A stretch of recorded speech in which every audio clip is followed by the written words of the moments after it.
live 5 for 6 Skyview Network, sponsored by Terry Lambert Hyundai. Right now on News Channel 6 at 6, leaders touring the RCCI today. What the future could hold for that facility as your News at 6 starts now.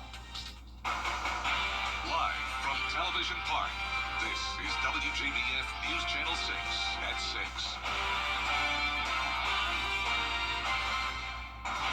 Hello everybody, I'm Brad Means. And I'm Jenny Montgomery. Thank you for joining us. Coverage you can count on begins with law enforcement responding to a deadly shooting at Augusta Mall. One person was killed, 2 more injured.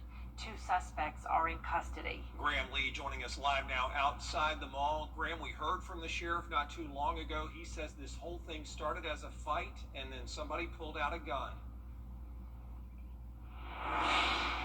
Well, that's right, Brad and Jenny. Things are a lot more quiet now compared to what they were just a few short hours ago. We've been getting updates from law enforcement throughout the day about this shooting, but we just got within the last 15 minutes new information from Richmond County Coroner Mark Bowen. He's now confirmed the identity of the victim involved in this case, and that's 17-year-old Devon McClain. Going back to earlier this afternoon, authorities first responded to the scene here at Augusta Mall about 1 o'clock this afternoon for reports of an active shooting. The sheriff said that it was not an active shooter. He clarified that in the press conference today. The Richmond County Sheriff's Office and the Marshal's Office were on the scene throughout this afternoon, along with agencies outside of Richmond County, including Columbia County deputies were here as well. We can confirm that what we found from the press conference earlier today, that 1 person was shot and they were killed. The Sheriff's Office has 2 suspects in custody, but they are looking for 2 more. And just within the last 15 minutes, as I mentioned, Richmond County Coroner Mark Bowen confirmed the identity of the victim as 17-year-old Devon McClain. But the sheriff, as you mentioned, said that this all started from a fist fight inside the mall. It all started as a fight at first, which ended up going from a fist fight to one of the subjects pulling out a firearm and shooting the other one. We're still searching for 2 persons of interest, and additional information will be forthcoming as soon as we get that. So the mall is closed until further notice. We're not sure if it will reopen tomorrow, but we're still trying to get those details from authorities. Again, as we mentioned, the Richmond County Coroner Mark Bowen has just confirmed the identity of the victim involved in this case within the last 15 minutes. We'll try to gather more details about this investigation as it is ongoing and very much active. There's still a lot of questions that we have about this that we're trying to get from law enforcement. Investigators are still trying to search through the details as well, so we'll be sure to bring you the latest and newest information as soon as it becomes available. For now, live in Augusta, Graham Lee, WJBF, News Channel 6. 17 years old, just horrible.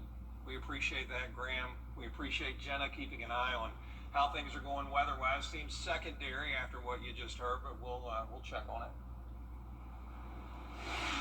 Well, right now on our Terry Lambert Hyundai Skyview cam, we are already starting to see that sunset. This is Augusta Regional Airport. It was a beautiful day, a dry day as well. Here's Live Viper 6, where you can see it's nice and quiet here in Georgia and South Carolina. We do have showers and storms well to the north and west of us ahead of a front. That'll eventually be impacting us on Thursday, but in the meantime, I hope you're enjoying this nice weather. We're sitting in the upper 80s to low 90s. It is a warmer day, making it feel like summertime again. 89 in Wrightsville, 85 in Sparta, 90 in Waynesboro. The heat index got into the low 90s today. Now that it's starting to get a little bit later, it's only feeling like the upper 80s to around 90 exactly in Augusta, Waynesboro, Aiken, and Allendale, with winds coming in very light out of the west, 8 miles per hour in Aiken, 6 in Waynesboro. And for the rest of your Tuesday evening, we will stay mostly clear. We'll drop to 75 by 9 p.m., low 70s by 10. And looking ahead, rain chances are on the rise. We can't rule out a stray shower tomorrow. And then we have a higher chance of rain and storms Thursday and Friday, along with the possibility of severe weather. And temperatures will cool back down into the 80s very soon. I'll have more details on your forecast coming up shortly, but back to you. All right, Jenna, thank you. Augusta leaders taking a close look at RCCI as they prepare to... Some of the suspects accused in the House of Prayer investigation were in fact... This week marks 1 year since one of the worst storms in the CSRA's history. Today, we're taking a look at Hurricane Helene recovery progress in Aiken with Aiken Bureau Chief Sean Cabbage-Dog. Oh my God, the days after the storm, I didn't know whether we was gonna live or die. Hurricane Helene left thousands of trees down, streets blocked, and homes without power. Last year, we met 6-year-old Dakota and his sister Kamar eating peanut butter and jelly in the dark. So when you woke up, how'd you feel? Very sad. Why? Because the light went out. Their mom, Victoria Stokes Jenkins, says the storm sounded like a train. We had no power, no food, electricity for a while. We had to cook on charcoal. City leaders say the storm wiped out the city's power grid. Workers hauled away more than 140,000 cubic yards of debris and spent weeks restoring neighborhoods like Crosland Park. We had to go back to Crosland Park to access some of the areas that the power lines kept us from being able to get to. They had to completely rebuild the power grid. A year later, people say the neighborhood looks better than it did before the storm. Streets are clear, houses repaired, and trees replanted. Now it's quiet, everything's cleaned up.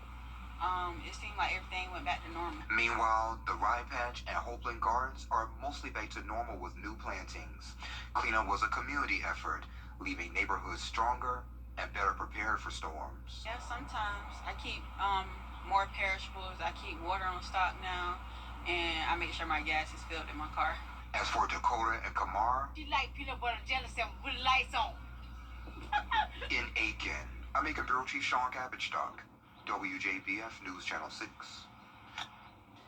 We now know the names of the victims of last night's deadly crash in Columbia County. It happened on Washington Road at Carib Drive in Martinez. Investigators say an SUV was traveling at a high speed and crossed into oncoming traffic before hitting a car head-on.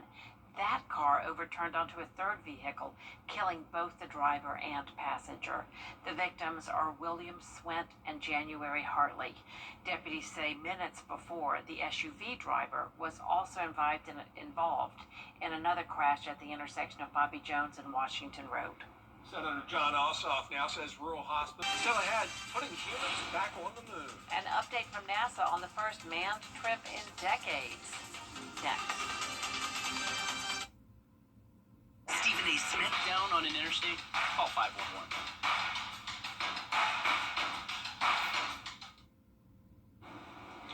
In a few months, American astronauts will fly farther into space than anyone has before. NASA says Artemis 2 will launch early next year. Vinay Senlat has more.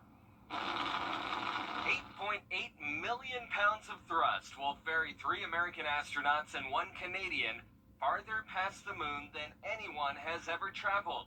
NASA says Artemis 2 will fly at least 5,000 miles past the moon. When we are ready to safely launch, we are going to accelerate as much as we can to do so. Artemis 2 is scheduled to fly in April of 2026, but Tuesday, NASA's acting associate director Lakeisha Hawkins says it could be earlier. That window could open as early as the 5th of February. She says NASA will launch when the SLS rocket and Orion capsule are ready.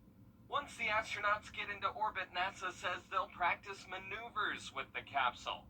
Then, in the middle of the night, the crew will get a wake-up call to set the course for the moon. Unfortunately, physics cannot be defied. They'll get up, they'll do the burn, and then they'll go back to sleep again. From the far side of the moon, they'll use its gravitational pull to slingshot back to Earth. We did that on Apollo 8 and Apollo 13. What's different from Apollo this time, NASA will stream videos so you can watch the mission from Earth. We do plan 24/7 coverage of the mission. It's going to look a little grainy. NASA says the quality of video depends on the capsule's location. Turn us into somewhat of the Artemis generation, just as the Apollo generation. And if this mission is successful, NASA says Artemis 3 will put people on the moon in 2027. In Washington, I'm Vinay Senlat. Jenna back with us now with a look at the forecast. Well, the forecast has been really nice and dry lately, but we're finally going to get some rain and even storm chances later on this week. Temperatures are heating up, but cooler days are ahead and we're tracking the tropics. I'll have your full Bay for 6 forecast when we return. Strong.com.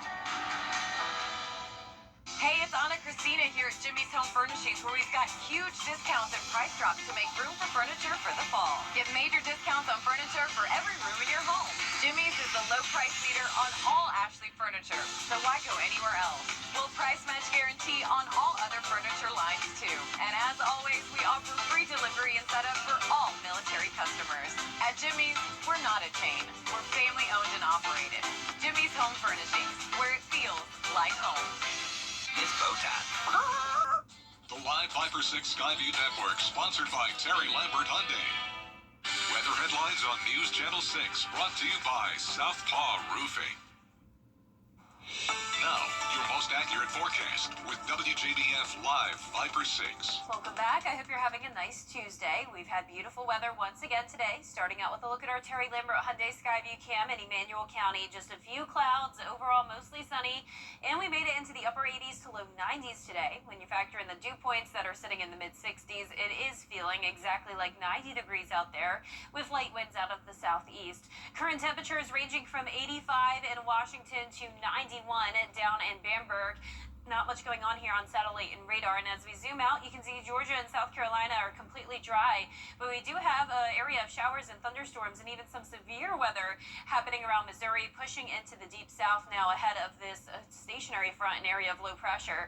Tomorrow, we're going to be starting out dry, 66, some patchy fog possible. We'll climb into the low to mid 90s, and then we'll see the possibility of some isolated showers, but it really won't be until Thursday where we have a widespread risk of severe weather across the area for the first time in a while. It's been really a couple months since we've had a severe weather outlook to talk about. So gusty winds are going to be possible as this cold front comes through. So our futurecast tonight, not showing really anything going on. We're going to keep it mostly clear. Winds are going to come out of the south tomorrow. That's going to heat us up, and it's also going to bring us some moisture with the heating of the day. With that, you can see some isolated showers and storms could start to pop up, but nothing widespread tomorrow, and Thursday morning looks to start out dry as well. As this cold front gets closer to us, though, that's when we'll start to see some storms develop, starting in our northwestern counties in the afternoon, then pushing through during the evening. So it's really some nice sleeping weather for us, as we'll see a lot of that just end up being rain Thursday night into Friday morning. But still don't be alarmed if you hear some thunder, see some lightning. You can see the higher chance of that, though, will be in our northwestern counties. There's 2 p.m. That's where we're starting to see some cells that look like they could be strong to severe. But as it pushes through the CSRA, a lot of that activity weakens. Some people will actually stay completely dry, but then another round of those light showers comes through late Thursday night. So we're going to skip over Hurricane Gabrielle because that's not impacting us, but we do have 2 additional areas to watch. High chances of development here, and the one in red has the higher likelihood of curving out to sea. The area in orange is a bit of a different story. We'll be watching the Bahamas over the weekend, and then early next week we'll be watching all up and down the East Coast for possible impacts. But I can tell you that looking at a lot of models, this area does not look to become very strong if it were to develop, and there's a good chance that this could just end up bringing us some beneficial rain. It's been such a dry month, so we'll take all the rain we could get. Of course, we don't want it from a hurricane, though, but if it's just a rainmaker, that will be okay. Now, we'll keep you updated on that, but our lows tonight will be in the mid to upper 60s. Our highs tomorrow are going to be in the low to mid 90s. And your 10-day forecast is showing those mid 90s turning into mid 80s starting on Friday. A cloudy day with that 60% chance of showers and storms. A few storms over the weekend as well. And all of next week, it will be feeling like fall. We'll even fall into the low 80s, some upper 70s, with just some slight chances of rain. Now, congratulations to today's umbrella winner. That is Pamela Johnson from Thompson, Georgia. Pamela, you can pick up your Viper 6 umbrella here at the station and sign up to win yours on WJBF.com. All right, Jenna. Coming up, the first ever meeting between Lincoln County and Strom Thurmond. We're going to hear from head coach Lee Homskis on what he expects from that matchup in sports. For over 30 years. If you've been in an accident, please call Mike Costello Law Firm. The Coffee Club on News Channel 6, sponsored by Honda Cars of Aiken. The Live Viper 6 mobile app.